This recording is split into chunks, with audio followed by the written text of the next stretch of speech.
of course a plane would go over the moment I sit down to film.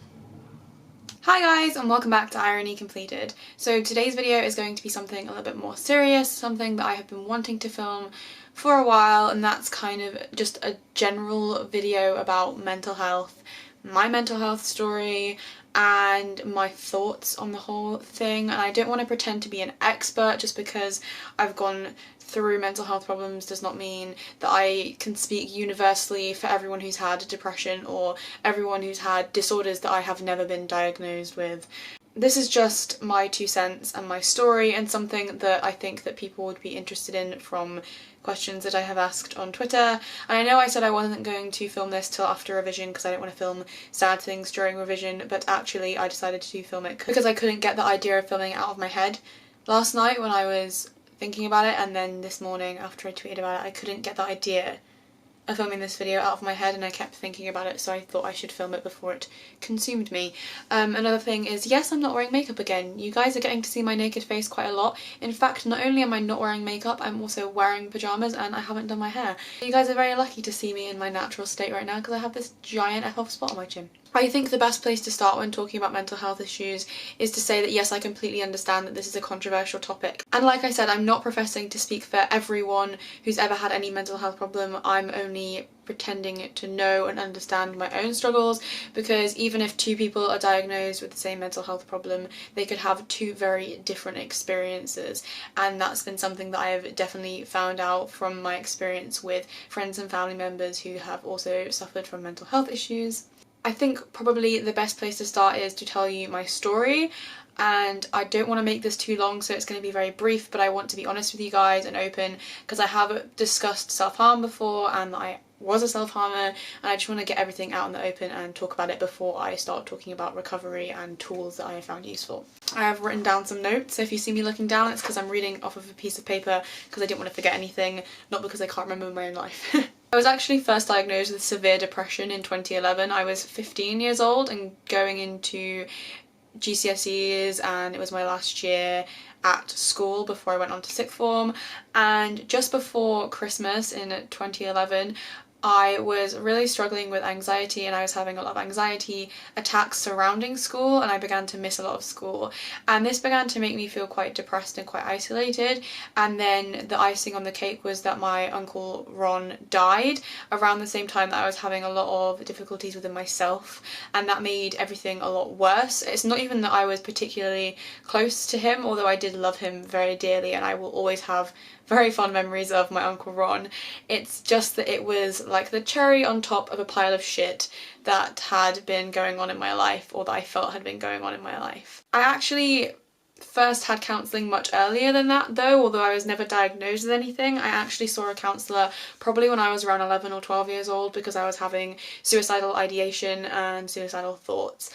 I was very young to be having those kinds of thoughts, and I wasn't 100% sure why, but I did see a counsellor, I think maybe twice, and at that time that was enough to tide me over until, like I said, I was 15 and I began having problems. I went to the doctor and I was diagnosed with severe depression, and after that I received CBT therapy through CAMS. CBT stands for Cognitive Behavioural Therapy, so it's a lot of talking and a lot of trying to deal with coping mechanisms, and I've never particularly found it useful for me personally because talking therapies don't necessarily help me, because I don't really have an underlying root to any of my mental health problems. I know a lot of people have mental health problems because they were in an abusive home, or they were sexually abused, or because they've lost their parents, or they're bullied, and I never had any solid reason for me feeling the way that I felt at the time, but I was having crippling anxiety attacks and missing a lot of school, so that's why I was sent to CBT.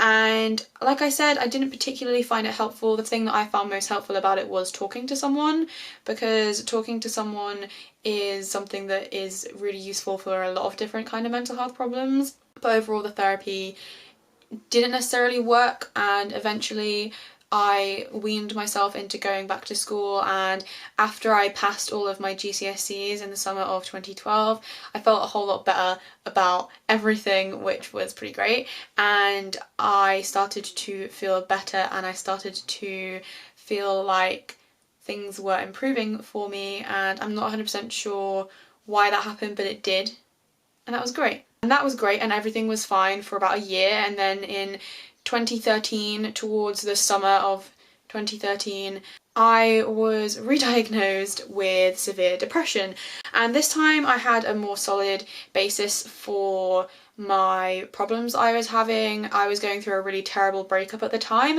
and I'm definitely not blaming the breakup for all of my problems, because I clearly had already underlying mental health issues and I knew that. And I'm definitely not blaming the person that I had the breakup with for my mental health problems, and I hope that if he ever watches this, which I doubt that he ever will, he doesn't think that I'm blaming him, because I'm not. It was completely in my own head. That's the nature of mental health problems. But that definitely made things a lot worse at the time, because I was already struggling with the same kind of feelings of anxiety and low mood and tiredness that I was struggling with a few years earlier, but that kind of made things a hell of a lot worse and made my self-esteem drop significantly, and I already had low self-esteem to begin with, and I kind of just spiraled out of control. Thankfully it was towards the summertime, so I didn't really miss much school. I did go stay with my dad for 2 weeks in Liverpool, which is 3 hours away from where I live, and that made me feel better for a brief period of time. Also at the same time, ironically, I was fundraising for the mental health charity Young Minds, who support young adults with mental health difficulties. I shaved my head. I was having an identity crisis because of the fact that I'd shaved my head and because of the breakup, and although I'm very proud of myself that I raised £500 for Young Minds, I didn't really open up to people about the fact that I was having my own mental health difficulties at the time. I was fundraising for a mental health charity, which is stupid, and I should have just been honest with people. But eventually I was re-diagnosed. Like I said, it was in the summer of 2013 I was re-diagnosed with severe depression. But because I was on my way to being 18, things were a lot more difficult, and I couldn't go through the children and adolescents mental health service like I had done before.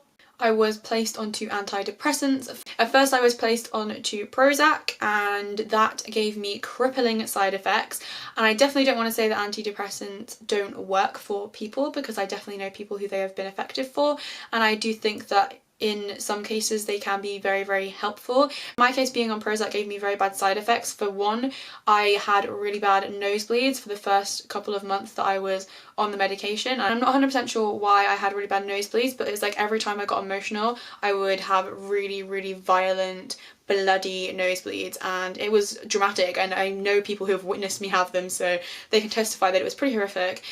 Secondly, I became very sick and I couldn't eat anything. Every time I thought about eating or tried to eat food, I would feel very faint, I would feel very weak, and sometimes I would throw up immediately. And this wasn't an eating disorder thing necessarily, it was a side effect of the medication, and I physically couldn't eat even if I had wanted to, which I didn't particularly want to eat at the time, because a side effect of depression is a lack of appetite anyway. But the Prozac made things 20,000 times worse, and my weight dropped from around 53 kilograms to around 45 kilograms, so I lost nearly 10 kilos of weight. I went from being a size 8-10 and a healthy BMI for my height to being a very small size 6. Size 6 clothes hung off me, to be honest, and being very, very severely underweight. That was pretty horrific for me. I was tired all the time, I was very, very skinny, I looked very sick. Because I'd shaved my head just before all this had happened, I looked even sicker, which was horrifying, and I felt pretty awful, and I looked pretty awful, and no one really knew what to do about it. I actually went to see a nurse and told her about the fact that I was having these horrible side effects on the Prozac, but she just said, eating disorders are a side effect of depression, you'll be fine, you'll get over the eating disorder as you get over the depression, the antidepressants will help you. But I don't think she really realised the fact that I was telling her that the antidepressants were causing my weight loss. Anyway, I stayed on them for probably around 4 to 6 months. I can't exactly remember everything in this period, it's a massive blur to me. And then I switched on to a different antidepressant, which I can't remember what it was. It was something completely different, and I was on that for probably 2 or 3 months, and then I decided to come off antidepressants altogether because I did not notice any difference in my mood. And I stopped feeling sick when I came off the Prozac, but the weight took about 2 years to regain. I'm now completely weight restored, but it took me around 2 years to gain back all the weight that I had lost, and I lost those 10 kilograms in a matter of weeks, less than a month probably. It was traumatizing and horrifying, and I felt awful. Around the same time, I was also going through severe self-harm and self-injury. I have talked about the fact that I have significant scarring on my arms, all the way down my left arm, across and all the way down to my elbow pretty much, and some on my right arm as well, and also on my legs and hips. I significantly self-injured to the point where I probably needed stitches several times, but I never sought medical attention for them, which was really, really bad, and it was much more severe than it had ever been in the past. And everyone was very, very worried about me, and I was very worried about me, but I didn't really know what to do about it because that's what depression does to you. Basically, I spent a lot of my time in bed, I slept a lot, I read a lot of books, and that was pretty much it. I went out a few times, but when I went out I was very weak because of the weight loss and the problems I was having with side effects with antidepressants. And I obviously didn't want to leave the house very much because, again, that's what depression does to you. When I did go out, I often got drunk and did stupid things, got drunk to the point of being sick and other self-destructive behaviours. I took up smoking at the time as well, which was obviously, again, another destructive, unhealthy behaviour. And everything was just basically very bad. Like I said, everything in this period for me is a blur because I don't particularly remember a lot of it because not much happened and a lot happened at the same time, if that makes any sense, and a lot of things I just genuinely can't remember because everything was just going over my head. I was catatonic practically for several months at a time, and I didn't see my friends for several months and things were just generally pants. At the time I was going through CBT again. I went through 3 different therapists because I didn't like any of them. And I was involved with the crisis team, which is basically a mental health team that come out of hours basically. So when you can't go see a counsellor or when you can't get an appointment at short notice, they come out and they help you, especially if you're doing destructive things, self-injuring, attempting suicide, being violent towards other people or yourself. They will come out and they talk to you and they arrange hospitalisation and things like that. I had the police called on me, I had ambulances called on me, I had the crisis team called on me numerous times, and eventually they decided that I should be hospitalised and sectioned, and they were going to hospitalise me, and I was actually pretty willing to be hospitalised just because I didn't want to see anyone who was part of my friends and family anyway, so I was pretty much okay with just being hospitalised. But the reason I didn't end up being institutionalised was simply because there was no room in my area, and the nearest place that I was going to go was Manchester, which is several hours away from me, and I didn't want to be that far away from my mum.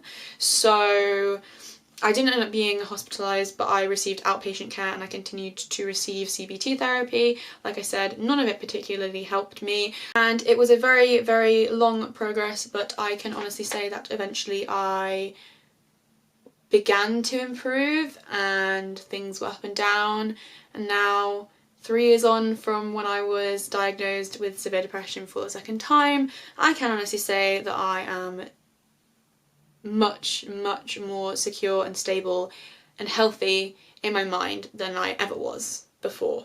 Which brings me to talking about recovery and talking about how best to recover from mental health problems. And like I said, I'm not a professional and I don't want to suggest something as a one-size-fits-all way of treating anything, because that is not how mental health problems work. That's just not how people work and personalities work. It's just not how the world works. But the number one thing that I want to say about recovery from mental health issues is that it's not a straight line. It's not. You will not be here one day and then work your way up to here in a completely straight diagonal. It just doesn't work that way in the slightest. In fact, it's more like a roller coaster than you could even believe. And I know that seems like a massive cliche, and I thought that too, but it really is. It's a complete up down journey, and there were periods where I was fantastic and felt awesome and saw loads of people, and then the next week I would be completely numb and I wouldn't get out of bed for 2 weeks. And there were periods where I would go out with my mum loads and feel really great, and then there were periods where me and my mum would clash and argue and I was very unhappy and things like that. I think that expecting it to be a straightforward upward trajectory is the worst thing that you can do, because you're just setting yourself up to fail. It's not like that, unfortunately, and you just need to be prepared for the fact that you will relapse sometimes, maybe, and that's okay. There's no need to beat yourself up about it. and there's no need to be disappointed in yourself if you do relapse, because it's all part of the process. The number 2 thing that I want to say about recovery is it's a lot of trial and error and working out what works for you. Like I said, CBT therapy never worked for you, but I had other forms of therapy that worked better. I had meditation therapy and other kinds of mindfulness that I found much more beneficial to my mental health than CBT ever was. And I also had some therapy that I can't remember, but it's basically a therapy that works best with people with borderline personalities, which I was never diagnosed with borderline personality disorder, but I thought that I had it for a very long time, and I had therapy with that in mind, and that helped me a lot more than CBT ever did. So although CBT might be the first option that most places go for, just because it doesn't work for you doesn't mean that you're never going to recover, or that no therapy and talking therapy will work for you. You need to talk to your counsellor and your therapist and your doctor about different forms of treatment, whether that be medication, whether that be mindfulness, whether that be CBT. There are lots and lots of different options, and just because the first one you try doesn't work doesn't mean that you're never going to recover. Learning what works for you is the most important thing that you can do, and the most beneficial thing that you can do, and that can be a long process or it can be a short process, but it's very, very important for your mental health. Another thing that I want to say is talking to people is so important, letting people in and being honest and open with your friends and family. And sometimes we feel like we don't have very many people that we can talk to, but finding just that one person who understands can make a world of difference. Be that a friend, be that your mum, be that your grandma, your dad, your brother, someone from school. Finding someone to open up to, even just a little bit, is awesome and is a step in the right direction and can be more beneficial than you might immediately realise. I know it's really hard to be honest with people, and it's really hard to be honest with yourself, honestly, but finding that one person and opening up can be extremely helpful and put you on the right track.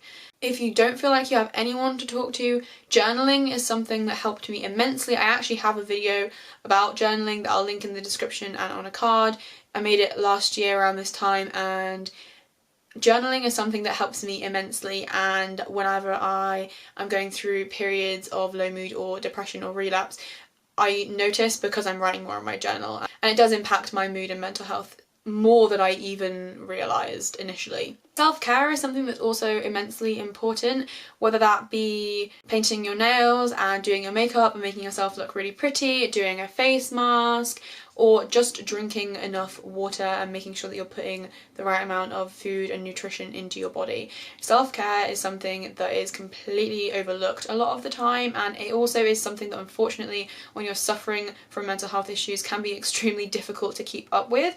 But being mindful of the fact that you need to be gentle with yourself and careful with yourself, and not being hard on yourself for having days where you just need to spend a day in bed, is something that is immensely important. And like I said, self-care can be anything from a pamper day, a shopping trip, a day where you lie in bed and watch movies and do nothing, eating your favourite food, having a nice bath. Like, it can be anything, but you need to make sure that you are looking after yourself and taking care of your body as well as your mind. And I know that's very difficult, because obviously mind and body are linked with things like eating disorders and like what I was going through with my side effects on my antidepressants. And I do recognise that self-care is a lot easier said than done, but it definitely will help you kind of snowball into that recovery thing, because when you start showing your physical body love, it's easier to show your mental self love, if that makes sense, or at least that's definitely what I found. Speaking of self-care, I need to drink. And honestly, self-care can be as simple as learning to be kind to yourself when you're having a bad day, and learning to not beat yourself up when you have low moods, or you relapse, or you self-injure, or you do something that isn't on the upward trajectory that I was talking about at the beginning. Self-care is just learning to accept the roller coaster in a lot of ways, and learning to treat yourself right when you have those dips. Another thing that is, again, kind of easier said than done but vital, is learning to accept help. And this is one of the most difficult things, especially with things like depression, because depression is one of those sneaky fuckers that tells you that you don't deserve help or that you don't need help because you're not actually sick and it's all in your head. And that's the funny thing about depression, is that it isn't all in your head because it's a mental health problem, but it tells you that it's not real and that you're the only one who feels like this, and that you're the worst person in the world for having a bad day, and that you are beyond help or that you don't deserve help. And you have to accept in a lot of ways that that is just your illness talking, and that is just your anxiety and your depression or whatever else you might be diagnosed with telling you that, and it's not real. You do deserve help. Every single person in the world deserves to feel like $1,000,000, and don't ever let anyone, including yourself, tell you that you do not deserve to recover, because that's bullshit. You do. You're not beyond help. You're not beyond treatment. You're not beyond recovery. There is always hope, and there is always the possibility of getting better. And once you learn that you are worthy of that help, and that you are worthy of going to counselling, that you're worthy of going to a doctor, that you're worthy of opening up to a friend even about your problems, then things get a lot easier from there. And it's something that you have to reinforce. It's something that I even have to tell myself daily now, is that, hey, you having a low day today? Okay, talk to someone about it. And my brain goes, no, I don't want to bother that person doesn't deserve to hear about my... No, talk to someone about it. Don't underestimate the power of learning to believe that you are worthy of recovery. It's phenomenal, it's powerful. And I feel like it's definitely part of the journey, and a part of the journey of recovery where you click and things might start improving when you realise that. And again, it's linked to self-esteem and things like that as well, which... One of my biggest tips for giving you a self-esteem boost is honestly to look in the mirror every single day and be like, hella, I look fine, I look beautiful today, even if you don't actually mean it. And I know it's silly and it's a fake it till you make it kind of thing, but it actually worked for me in a serious way. Like 3 years ago, I had zero self-esteem. I would not have sat down in front of a camera and talked to, 3,000 people on YouTube. I wouldn't have done it, but look at me now. And yeah, I still struggle with self-esteem issues, certainly, and there are parts about myself and my body and my face that I don't necessarily like, and a lot of that was to do with regaining weight, to be honest, because I learned to accept my body one way and then I had to learn to accept it another way.